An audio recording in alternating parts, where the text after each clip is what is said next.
terroristas, ahora se les llama un culto satánico. Ya la frase y el calificativo de terroristas se hizo a un lado. Ahora se consideran un culto satánico. Y esta es la perspectiva que tenemos delante de nosotros. Y cuando venimos al libro de Daniel, nos damos cuenta en el capítulo 2 en la estatua de Nabucodonosor, que de los 10 dedos de la estatua surgirían 10 naciones o gobernantes del antiguo imperio romano. En el capítulo 7 vimos nosotros claramente las 4 bestias, que es del imperio romano de donde surgiría el anticristo. Y cuando vimos la última vez el capítulo 8 de Daniel, descubrimos que es de una de las 4 divisiones que tuvo el imperio griego con Alejandro el Magno y con sus 4 generales, de donde surgirá el anticristo. Y esta división de donde surgirá el anticristo, de acuerdo a la Biblia, es Siria. Al anticristo se le llama más de 8 veces, tanto en el libro de Isaías como en Miqueas y otros libros de la Biblia como Nahum, se le llama el asirio. Entonces es claro, ¿verdad?, que ahorita este movimiento terrorista de ISIS, ¿saben a quién están esperando? Están esperando a un líder que, de acuerdo a la escatología del Islam, se llama el Mahdi. Y cuando el anticristo surja en estos próximos meses o años, porque estamos seguros que ya vive en el mundo, cuando él surja, el Islam lo va a reconocer como el enviado de Alá para ellos, como el Mahdi. Y se va a convertir en el líder que va a tratar de gobernar y derrocar las monarquías que quedan, como la de Arabia Saudita y la de Jordania. Y una vez que hagan esto, todo el Medio Oriente lo convierten para el Islam y comienzan a tratar de gobernar Europa, donde Europa se sentirá forzada a hacer un trato con ellos para garantizar el petróleo ahora al occidente. Y entonces es cuando el anticristo, valiéndose de la necesidad del gas de Rusia y del petróleo del Medio Oriente, hace un pacto con los árabes y con los judíos para garantizarles este tratado y este fluido del petróleo. Todo está delante de nuestros ojos y el escenario está exactamente como la Biblia lo profetizó hace 2600 años por los profetas hebreos. Dice el capítulo 8, versículo 23 en adelante, para terminar rápidamente el capítulo 8 del libro de Daniel: y al fin del reinado de estos, cuando los transgresores lleguen al colmo. Escuchen esto: en la misericordia de Dios, con Sodoma y Gomorra se esperó mucho tiempo antes de destruir Sodoma y Gomorra. En los tiempos del diluvio, Dios esperó más de 120 años para que Él derramara su juicio del diluvio universal. Entonces nunca, jamás Dios juzga ni a un individuo, ni a una familia, ni a una nación, sin antes advertir claramente que el juicio viene. El juicio viene. El juicio viene sobre tu vida, sobre tu familia o sobre una nación. Dios no puede combatir, como dice en Génesis capítulo 6, ni contender contra nuestro espíritu. Somos agentes morales libres, donde Dios nos ha dado la libertad de escoger y nos ha dicho: aquí está la bendición y aquí está la maldición. Escojan ustedes qué camino quieren.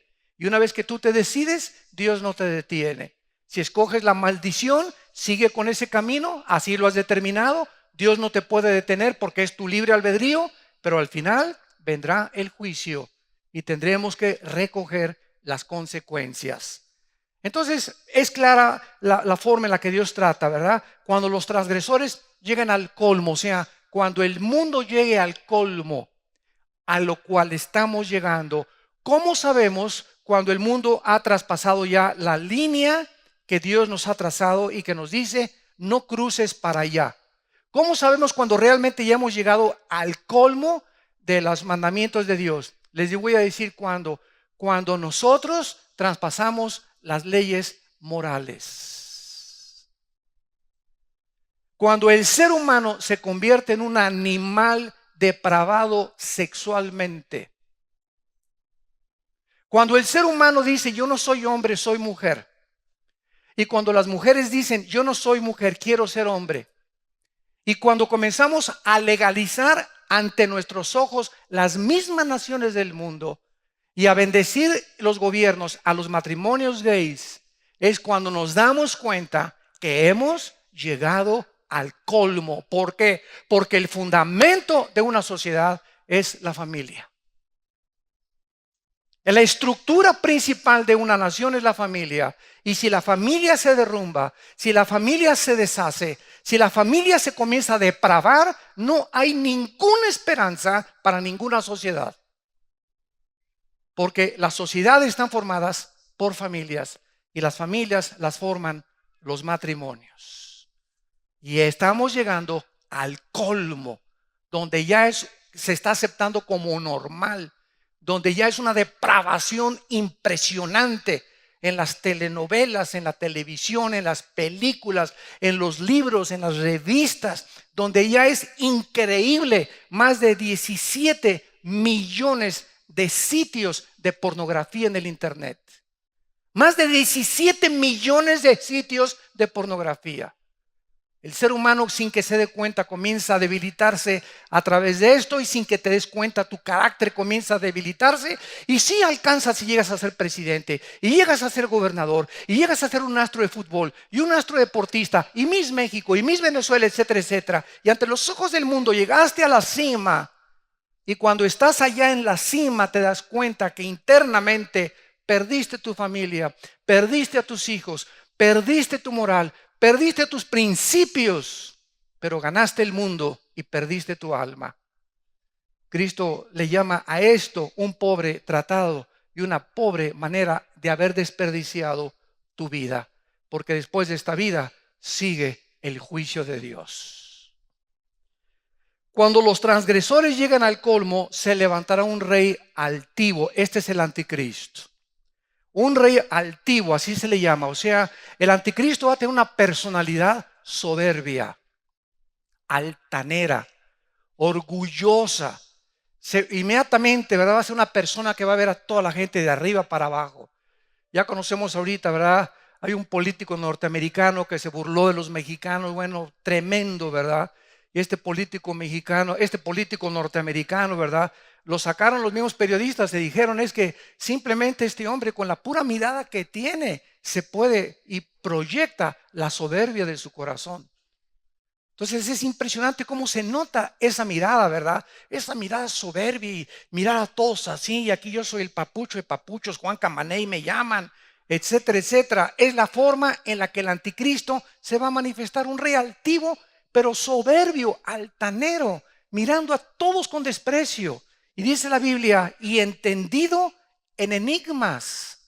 Esta palabra enigmas, chidá en el hebreo, C-H-I-D de David, H-A de Armando, chidá significa dichos o máximas difíciles de resolver. O sea, el anticristo va a ser un genio intelectual que va a resolver la mayor parte de los problemas de carácter intelectual y filosófico que hasta este momento no han sido resueltos. Les puedo mencionar algunos. ¿Quién construyó las pirámides de Egipto? Que son obras sobrenaturales. ¿Quién les reveló a los mayas hace cerca de 4,000 años el calendario solar y el calendario lunar sin tener telescopio, calculadora, ni formas tecnológicas para poder haber llegado con una precisión matemática astronómica, lo que hasta 1600 y pico Galileo Galilei comenzó a descubrir con un telescopio? ¿Quién hizo las pirámides o las ruinas de Machu Picchu en Perú? Las ruinas de Stonehenge en Inglaterra, el famoso misterio del Triángulo de las Bermudas, donde la ciencia no ha podido penetrar a través de la investigación científica, porque trasciende la investigación científica. El anticristo lo resolverá. Será una persona entendida, con un genio intelectual que trasciende lo natural. Y su poder se fortalecerá, dice el versículo 24, mas no con fuerza propia. Esto significa que el poder del anticristo no es natural. El poder del anticristo no es algo con lo cual nació. Cuando dice la Biblia que no es con fuerza propia, nos habla que alguien le va a dar esa capacidad y esa sabiduría diabólica, le va a dar esa fuerza sobrenatural que él va a tener, y ese poder que él va a tener le va a ser dado también por alguien que no es él. Y en Apocalipsis capítulo 13, versículo 2, la Biblia nos da la respuesta. Y el dragón le dio su poder y su trono y su autoridad.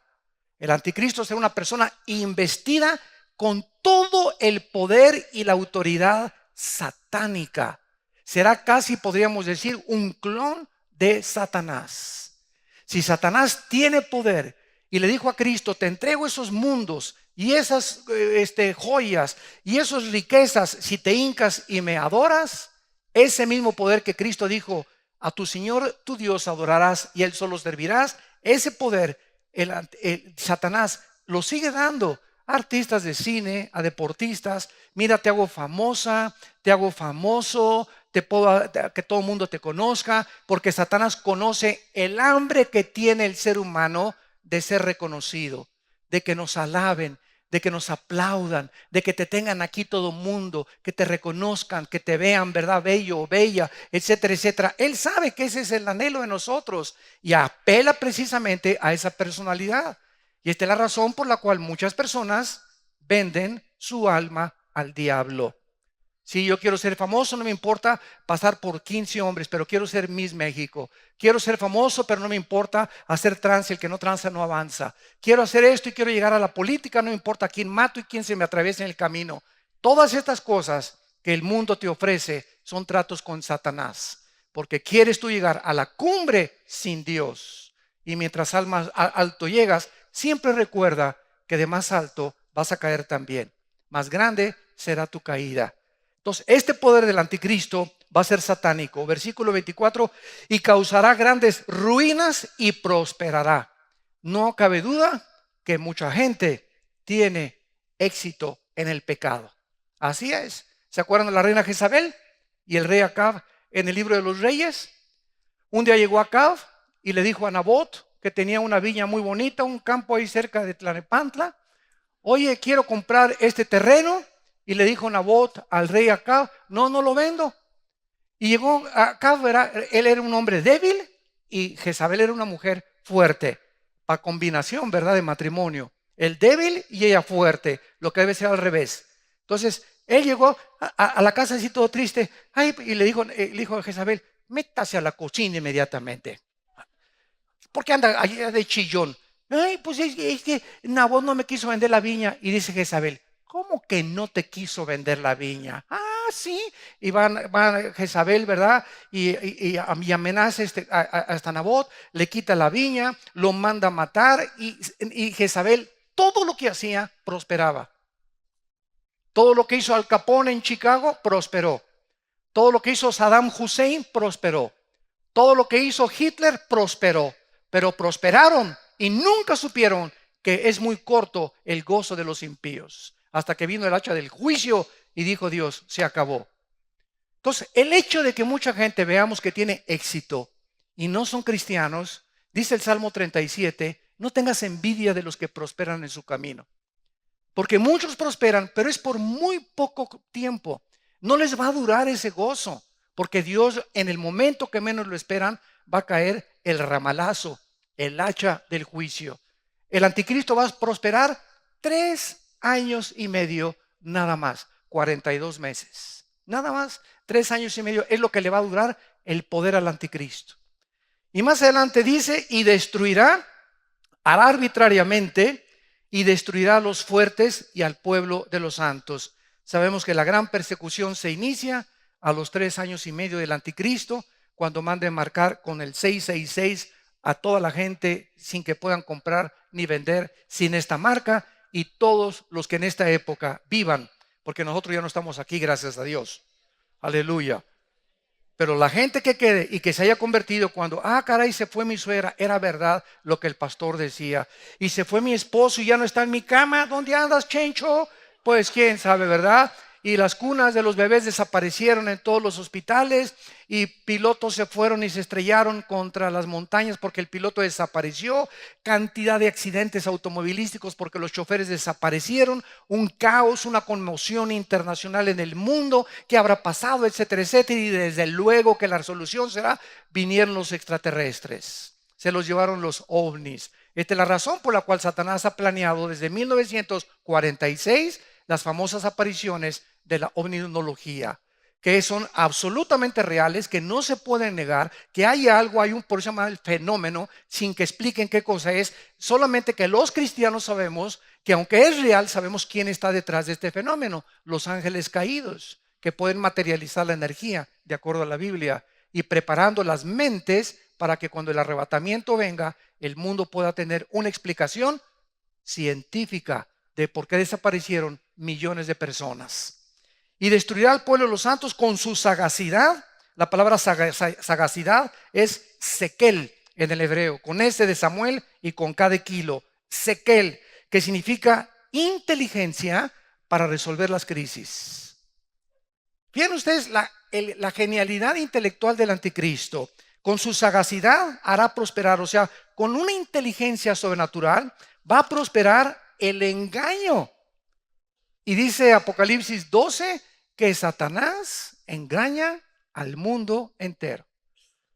O sea que el anticristo va a usar principalmente el instrumento del engaño para que el mundo pueda creer que él realmente es el Mesías que estaban esperando. En su corazón se engrandecerá, sin aviso destruirá a muchos, se levantará contra el príncipe de los príncipes, pero será quebrantado, aunque no por mano humana.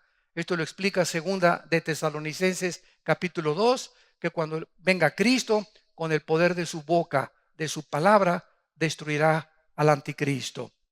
Muy bien, dice Daniel para terminar el capítulo 8, la visión de las tardes y mañanas que se ha referido es verdadera. Y tú, le dice el ángel que le dio esta visión, guarda la visión porque es para muchos días.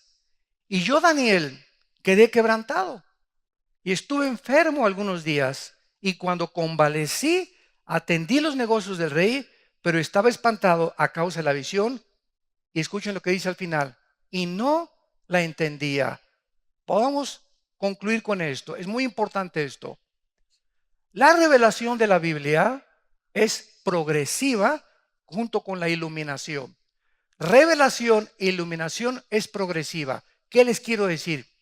La Biblia es un libro revelado, o sea, todo lo que Dios necesitaba y anhelaba que nosotros necesitábamos conocer se encuentra aquí en la Biblia, en los 66 libros que la conforman. Al terminar la Biblia en Apocalipsis 22, 18 y 19, dice así el Espíritu Santo: cualquier persona que a esta revelación le agregue, o cualquier persona que le quite a este libro, las maldiciones del libro vendrán sobre esa persona. Entonces, las revelaciones de la Biblia fueron dadas muchas hace 2600 años. Y esos hombres como Daniel, Ezequiel, no entendieron por qué eran para muchos días, eran para después, o sea, se cumplirían antes de que Cristo regresara, para los últimos tiempos. Entonces, mientras más nos vamos acercando, hace 2 siglos no lo entendían, hace 3 siglos no lo entendían, a principios del siglo XX comenzamos a entender muchas de las revelaciones de la Biblia cuando los judíos regresaron hasta 1948. Y antes, aunque se sabía que estaba profetizado que tenían que regresar los judíos, las otras profecías no se podían cumplir hasta que los judíos estuvieran en su tierra. Entonces, en 1948, la llave de las profecías fue metida por el Espíritu Santo y abrió las profecías a los entendidos, o sea, a las personas que les gusta estudiar la Biblia en oración y a través de mucha meditación y reflexión en la palabra de Dios. Y Dios comienza a abrir las profecías, y mientras más nos vamos acercando al tiempo, más va abriendo Dios la iluminación, no la revelación. La revelación ya está completa, es la iluminación sobre lo que ya está revelado. Entonces, cuando alguien dice Dios me reveló, espérame tantito, San Clodomiro. Dios te dio iluminación sobre lo que ya está escrito, pero Dios no tiene nada absolutamente ya que decirnos del futuro más lo que está escrito aquí. ¿Por qué? Porque solo Dios conoce el futuro. Y cuando alguien dice, pues es que el próximo presidente va a ser una mujer de tal país, Y va a ser esto, y va a haber un terremoto ahora en agosto o en septiembre, etcétera, etcétera. Cuando alguien comienza a decir, estoy profetizando, o Dios me dijo, o vi en una visión o en un sueño, esa persona se ha endiosado. Porque está tomando la posición de Dios. Solo Dios conoce el futuro. Y aquí yo no encuentro en ninguna parte de la Biblia que diga que en agosto viene un terremoto. Dice que habrá terremoto y todo el mundo lo sabe. La falla de San Andrés en California, todo el mundo lo sabe que tarde o temprano se tiene que desprender. Pero el día y la fecha y las cosas no están reveladas en la Biblia. Y cuando alguien dice, antes de septiembre va a pasar esto, eso ya no es revelación, es adivinación. Y esa persona se está volviendo un Dios, porque solo Dios conoce el futuro. Y atreverse a decir, este presidente va a ser así, o esta cosa va a ser así, esa persona está endiosando, porque está tomando la posición de Dios. Y Dios no tiene esa revelación en la palabra de Dios. Entonces, este es el peligro que existe cuando abandonamos la Biblia, cuando hacemos a un lado las sagradas escrituras y cuando creemos que hay cosas extras que Dios sigue revelando y que Dios sigue manifestando fuera de la palabra de Dios. Y esta es la razón por la cual dice Mateo 24, muchos de los escogidos en los últimos tiempos serán engañados. Engañados por tantos falsos apóstoles, por tantos falsos profetas, por tantas falsas profecías y predicciones de pseudos profetas, pseudos apóstoles, porque no quisieron venir a la ley y al testimonio. Y tenemos la palabra profética más segura, segunda de Pedro 1:19. Tenemos la palabra profética más segura que ¿qué? Que visiones, que sueños posteriores, extrabíblicos. Esto es lo más seguro, a la cual haríamos bien en estar atentos, como a una antorcha que alumbra antes que venga el lucero de la mañana. Y mientras no quitemos nuestros ojos de la Biblia, no vamos a perder jamás el camino. Entonces Daniel, todo lo que recibió, no lo pudo entender. Lo estamos entendiendo nosotros, porque ya se han acomodado los eventos internacionales a la luz de la cronología que la Biblia describe lo que va a suceder. Muy bien. Una vez que hemos establecido este principio tan importante dentro de la hermenéutica es la rama de la teología que estudia cómo interpretar correctamente la palabra de Dios, para no caer en sectas, en falsas profecías y caer en engaños por la falta del estudio sistemático de la palabra de Dios. En el capítulo 9 de Daniel, encontramos a Daniel que comienza él a estudiar el libro de Jeremías. Lo vamos a ver ahorita con calma. Comienza a abrir los escritos del profeta Jeremías, Daniel. Y Daniel descubre que los 70 años de cautividad que Dios había decretado para la nación de Israel estaban a punto de cumplirse. Les voy a explicar de dónde proviene todo esto. Dios le dio a Israel semanas de días y semanas de años. 7 años, cada 7 años había lo que se llama en el hebreo un shemita. ¿Qué significa la palabra shemita? Significa dejar libre o soltar. Cada 7 años los judíos tenían que el último día que caía en el 29 del Elul, después del mes de Tishri, que era septiembre, tenían que dejar libre a los esclavos y tenían que dejar libre completamente a todas las deudas que tenían. Y cuando se juntaban 7 por 7, 49, 49 años, el año 50 era el jubileo. Y el jubileo era el año en el que ya se cancelaban todas las deudas. Y ya no podía nadie absolutamente tener ni esclavos ni nada, y los dejaban ir. Si el esclavo aceptaba quedarse con los dueños, se quedaba con el dueño y no se iba a ningún otro lado. Pero los esclavos que querían ser libres tenían el derecho de ser libres. Muy bien, ¿qué cosa pasó? Durante 49 años, o sea, 7 años seguidos de shemitas, Israel no cumplió con la ley de Dios de dejar libre y también no trabajar la tierra. Entonces Dios, como castigo, les dio 70 años de castigo por no haber trabajado, por no haber dejado descansar la tierra y por no haber dejado libres los esclavos. ¿Qué les quería Dios enseñar?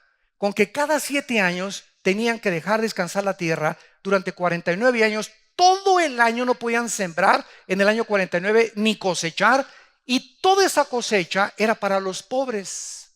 ¿Saben cuál es el principio que le dolió tanto a Dios, por los cuales los mandó 70 años a Babilonia? Simplemente Dios quería enseñarles que ellos tenían que entender que dependían de Dios y no de la tierra. Que dependían de Dios y no de la tierra, del fruto que recogían. Y durante ese año Dios probaba su fe, si realmente creían que Él los iba a sostener sin trabajar. Y es el mismo principio para nosotros cuando viene el famoso diezmo, que en el Nuevo Testamento es ofrenda. ¿Qué es lo que nos está diciendo? Dios nos está siempre probando. Siempre nos está probando Dios. Dios es un Dios que prueba nuestra fe continuamente.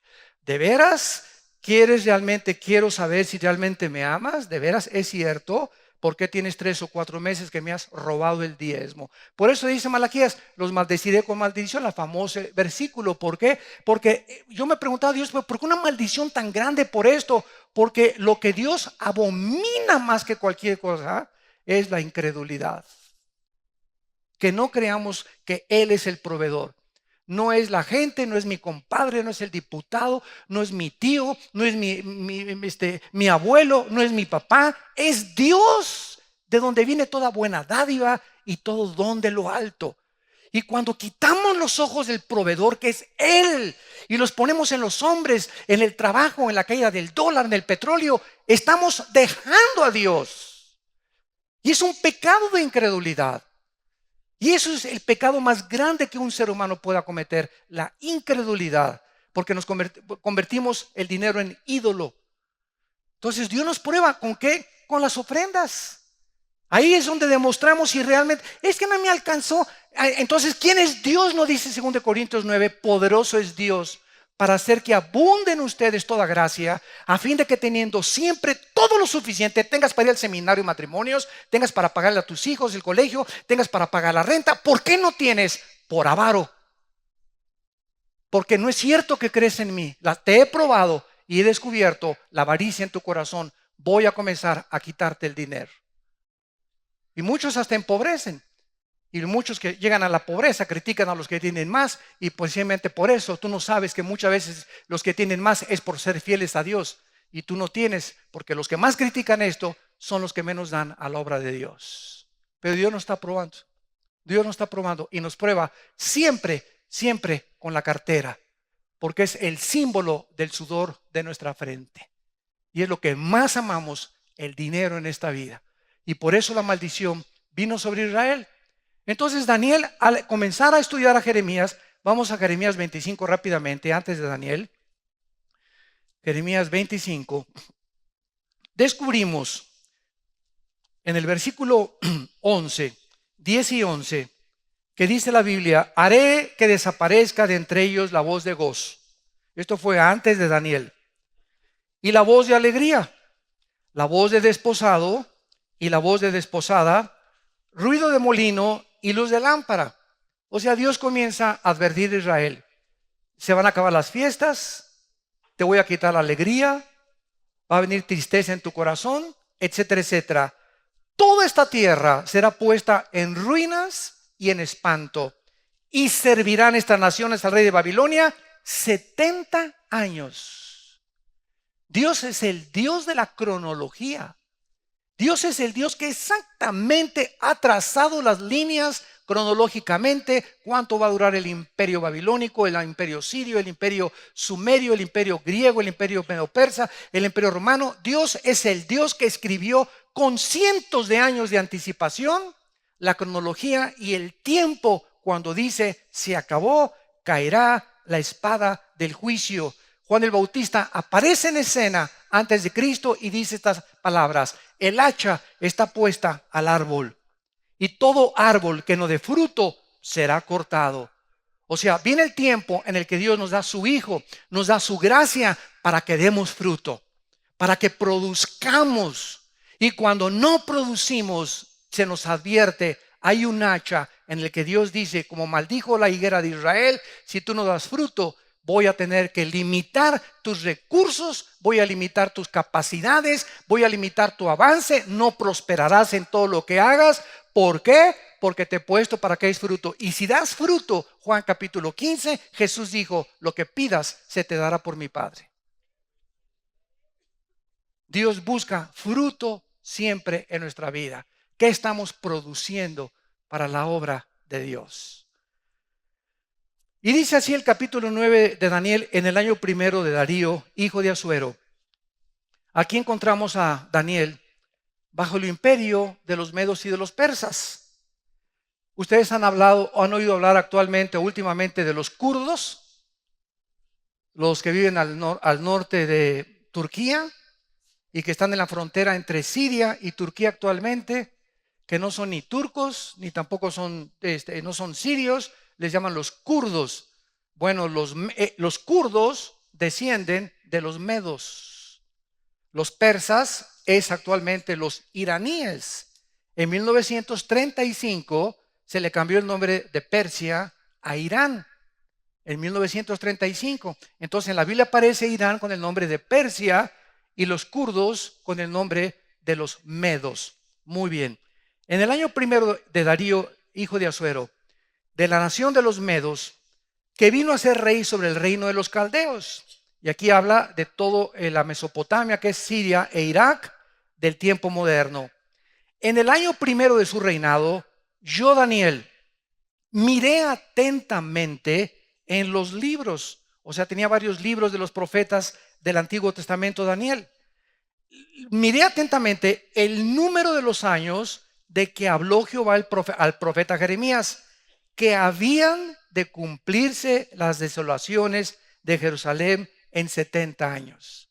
Cuando Daniel comienza a contar los años y a descubrir que está a punto ya Israel, su pueblo, la causa por el cual se encontraba exiliado primero con los babilonios y ahora con los medos persas, y el anhelo de todo judío era regresar a su tierra, comienza a brillar una esperanza, entra como una luz a Daniel y dice: Dios mío, ya se va a cumplir los 70 años y ahora, Señor, ahora que termine ya tu juicio tan grave que hiciste con nosotros, que desolaste Jerusalén, que en el libro de Lamentaciones se describe las ruinas de Jerusalén y el corazón deshecho de Dios, porque era la ciudad amada donde había puesto su nombre.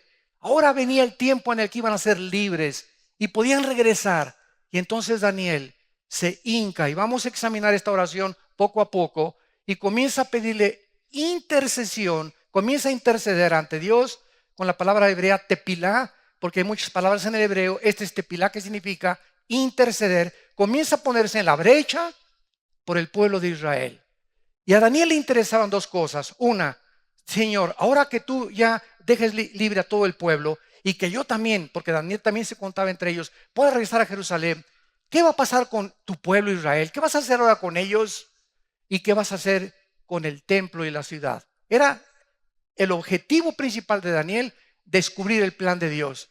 Y vamos a ver a través de todo el capítulo 9, ¿verdad?, una oración tan preciosa de intercesión de Daniel, y cómo al final del capítulo Dios le da la profecía de las famosas 70 semanas de Daniel, donde 7 por 7, 49 son semanas de años. Le da 490 años a Daniel para que se cumplan todas las profecías de Daniel. Ya se han cumplido desde que se reconstruyó Jerusalén en el Nehemías capítulo 2, que fue en febrero, hasta cuando Cristo entró, hasta el Domingo de Ramos. Desde la reconstrucción de Nehemías 2 hasta el Domingo de Ramos de Cristo, se cumplieron exactamente, señores ateos, agnósticos y escépticos, para que le eches ahí a la calculadora, se cumplieron 483 años y faltan solamente 7 años de la profecía de las 70 semanas, que lo vamos a ver con muchísimo detenimiento después. Y estos 7 años son los 7 años de tribulación que le faltan, no a la iglesia, a Israel, por el amor de Dios. Esta es la razón por la cual la iglesia no puede estar aquí en la tribulación, porque es el tiempo para Israel. Ahora lo comprobamos también con la obra del Espíritu Santo. Vean esto: el Espíritu Santo antes de Cristo, ¿cómo operó? Venía sobre la gente y se iba sobre la gente. Venía y se iba. Nunca permaneció en la gente. Venía sobre Sansón y Sansón tenía unas fuerzas y mataba al león. Se iba el Espíritu Santo y hasta su esposa lo correteaba. Viene Pentecostés y el Espíritu Santo viene, ya se acabó la época del antiguo pacto. Viene el nuevo pacto ahora, después del antiguo pacto. En el nuevo pacto, que es el que vimos nosotros, que es el tiempo de la gracia, que llevamos ya casi 2000 años, el Espíritu Santo viene y se queda como hace su residencia en nuestros cuerpos. Y ahora dice la Biblia en Efesios 1, 13 y 14, que estamos sellados con el Espíritu Santo hasta el tiempo de la resurrección, de la redención. El Espíritu Santo no se vuelve jamás a ir de nuestra vida. Le podemos producir dolor, lo podemos apagar, reducir su fuerza dentro de mí, y puedo regresar yo a tener la tristeza y el desánimo y perder la brújula como no la tenía antes de ser cristiano, porque hay un pecado no confesado, como lo vamos a ver. Pero el Espíritu Santo ahí sigue dentro de mí y dentro de ti, si tienes a Cristo como tu Salvador. Ahora pongan atención, cuando venga el arrebatamiento de la iglesia, aquí la iglesia sale. El Espíritu Santo no puede salir porque Él es omnipresente, pero ahora el Espíritu Santo va a trabajar en los 7 años de tribulación de manera diferente al Antiguo Testamento, a la época de la gracia, y ahora viene la dispensación o la época de la tribulación. ¿Cómo va a trabajar el Espíritu Santo cuando la iglesia sea sacada? Va a sellar a 144,000 en la frente. ¿Por qué no dice la Biblia que van a ser sellados como fuimos los cristianos sellados? Esto demuestra que van a ser 144,000 judíos sellados diferente a como fuimos sellados nosotros. Nos habla de otra época completamente en la que el Espíritu Santo trata con los seres humanos. Ahí nos damos cuenta por qué la iglesia no puede estar en el tiempo de la gran tribulación. Porque nosotros fuimos sellados internamente. Los 144,000 serán sellados externamente. Y serán judíos mexicanos, hondureños, costarricenses, argentinos, españoles, sin que sepan. Muchos de ustedes que nos escuchan, sin que lo sepan, descendemos de las 10 tribus de Israel. El apellido Pérez es judío. González es judío. Asústame. Cálmate, Malaquías. Bueno, entonces con estos antecedentes podemos ya claramente, ¿verdad?, darnos cuenta que Daniel pues entra aquí a una fase impresionante, y esta es la razón, ¿verdad?, por la cual el mundo anhela conocer el futuro. Forma parte de la naturaleza caída, y tratar de conocer el futuro es una de las características más profundas del ser humano, porque la mayoría de las personas quiere saber el futuro. ¿Y con quién me caso? ¿Y si este negocio? ¿O si aquello? ¿O si el mundo se acaba? ¿O para prevenirme? ¿O de los terremotos? Y Dios sabe perfectamente bien que las cosas que necesitamos saber ya están escritas, pero el diablo también lo sabe. Y esta es la razón por la cual abundan los astrólogos, tus padrinos, los espiritistas, los brujos, las bolas de cristal, los mediums, las lecturas de la mano y del café. Dígame, ¿qué hago? Te viene esto, te viene aquello. Las cartas satánicas del tarot, los psíquicos, toda esta gama y toda esta dimensión de espiritistas, de brujos, de todas esas cosas, todas estas personas están pisando los terrenos del mismo Satanás. La revelación bíblica es la revelación de la luz, que la tenemos a través de algo interno que nos guía hacia la Biblia. Pero fuera de esto existe el mundo de las tinieblas. Y en el mundo de las tinieblas, Satanás trata de sustituir lo que Dios nos quiere dar con la Biblia y con el Espíritu Santo, con los espiritistas, los mediums, la bola de cristal, en las cartas tarot, el café turco, etcétera, etcétera. Es un sustituto. Siempre Satanás sustituye el original. Y por eso dice en Deuteronomio capítulo 18, en el Antiguo Testamento, la advertencia de Dios. No se ha hallado en ti, versículo 10, Deuteronomio 18, versículo 10. No se ha hallado en ti, le dice Dios a su pueblo, quien haga pasar a su hijo o a su hija por el fuego, ni quien practique kesem, que se tradujo adivinación, ni agorero, que es Anán en el hebreo, que se traduce los astrólogos. Las estrellas no pueden dictar mi conducta ni compra mañana, pues eres Virgo, no vayas el sábado a comprar a Superama. Pues eres Géminis, no te cases en martes. Y tonterías de esa. Y la gente está increíblemente checando sus horóscopos para ser dirigidos por puras tonterías y babosadas, creyendo que los astros pueden. Imagínate quiénes son los astros. O sea, la luna, como si la luna nos pudiera decir: hoy no compres. Qué increíble irracionalidad del ser humano, que nos autocalificamos como personas inteligentes. Y estoy hablando de políticos inteligentes, astrofísicos, personas educadas que son y pertenecen al mundo de la astrología y traen su signo. Y si eres Géminis, no te puedes casar con un Virgo, con un Leo, etcétera, etcétera. Y lo creen. Y no se casan con alguien que no sea compatible con su Géminis, porque se los dijo Walter Mercado. Ni encantador, ni sortílego, ni hechicero, ni adivino, ni mago, ni quien consulte a los muertos. Porque es abominación para con Jehová cualquiera que hace estas cosas. Y por estas abominaciones, Jehová tu Dios, por practicar estas cosas, Jehová tu Dios, echa estas naciones de delante de ti. En otras palabras, mientras más personas consulten los horóscopos, dice Dios, más enemigos se levantarán contra tu vida. Más enemigos vendrán contra tu vida. Más difícil te será avanzar por creer la mentira y haber rechazado el conocimiento de la verdad.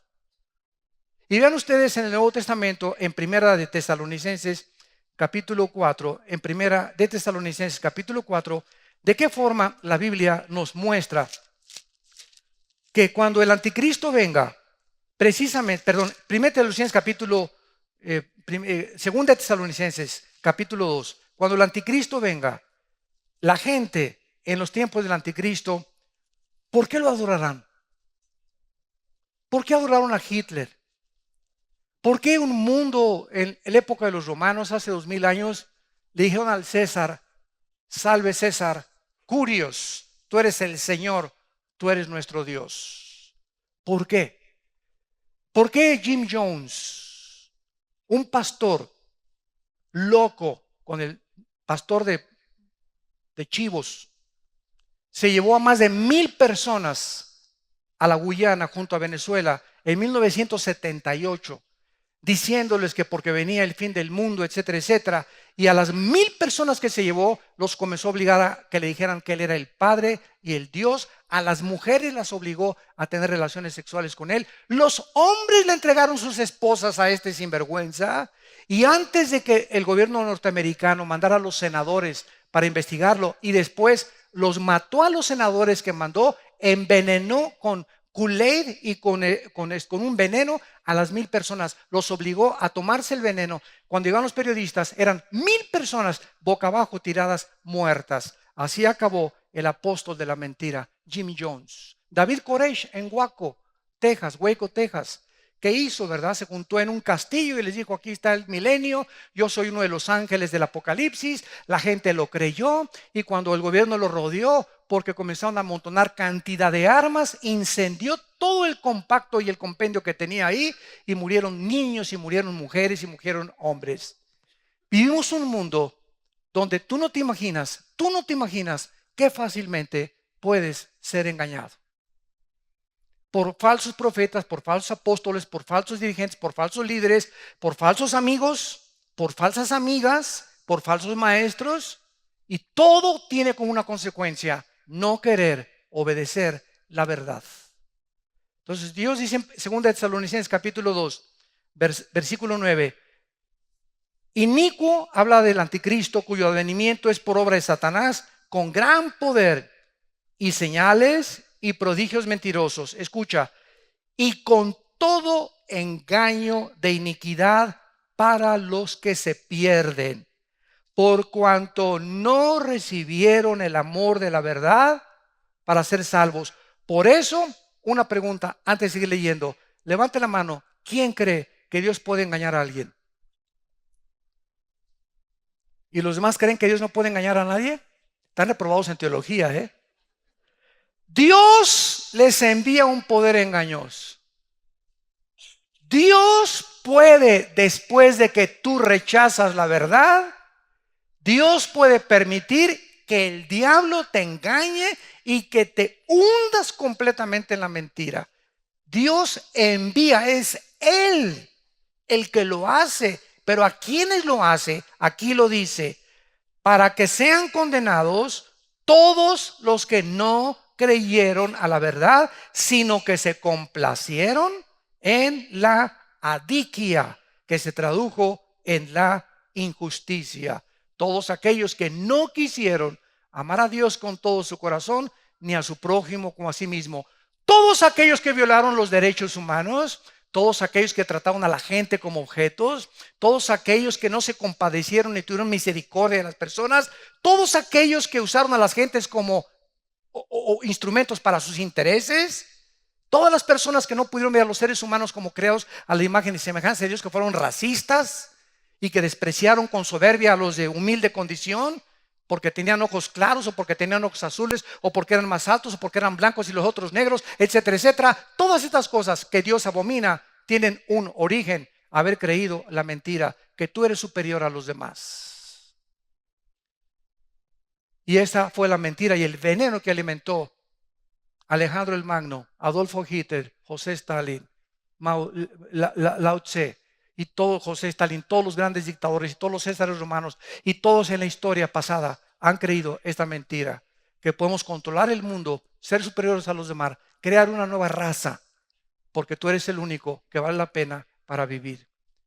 Y finalmente regresamos a Daniel, y antes de entrar a la oración, que ya no nos da tiempo de analizarla, dice la Biblia: volví mi rostro al Señor, versículo 3, capítulo 9 de Daniel, buscándole en oración y ruego, en ayuno, cenicia y silicio.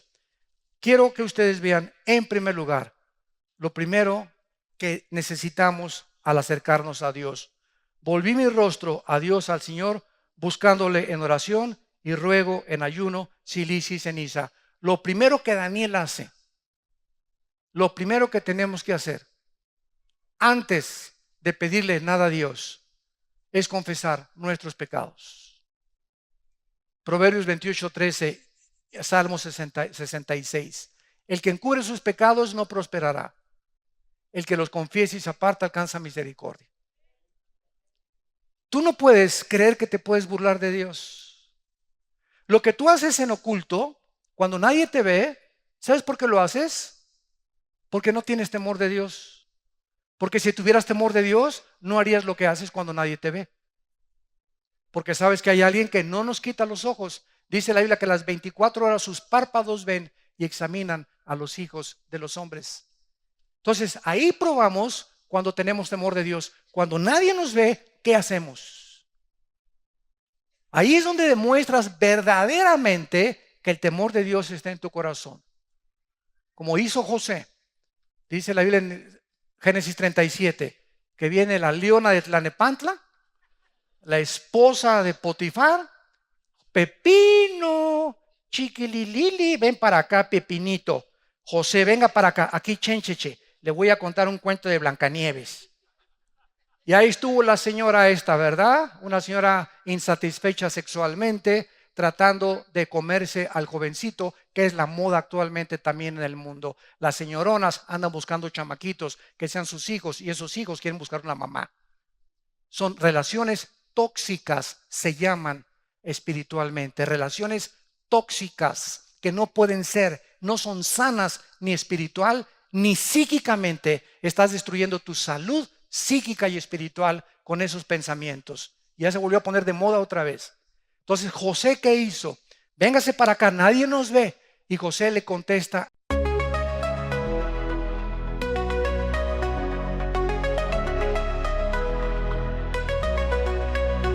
In the haze of neon dreams, I wander through the night, lost in a sea of stars where your whispers take flight, electrified and emotions, they dance around my heart in this digital garden where we never have to part. Shadows blend with colors as the beat sets me free. Every note a memory, every rhythm you and me. Echoes of you in synth waves, feel you near in the pulsing haze of this virtual world where we collide. You love the rhythm in my mind. With the glow of city lights, our shadows intertwine in this kaleidoscope of love where the past and future align. With every step I take, I feel your presence strong, and this digital symphony where our hearts belong. Shadows blend with colors as the beat sets me free. Every note a memory, every rhythm you and me. Echoes of you in synth waves, feel you near in the pulsing haze of this virtual world where we collide. You love the rhythm in my mind.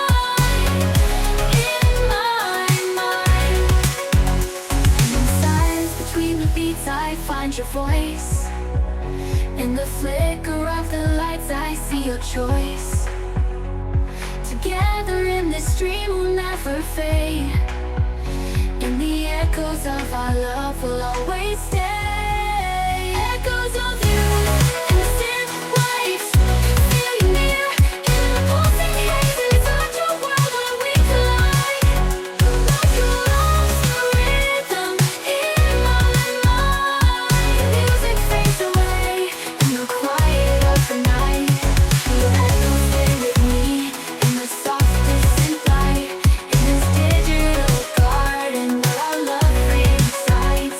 In the echoes of you, I'll always confide. As the music fades away in the quiet of the night, your echoes stay with me in the softest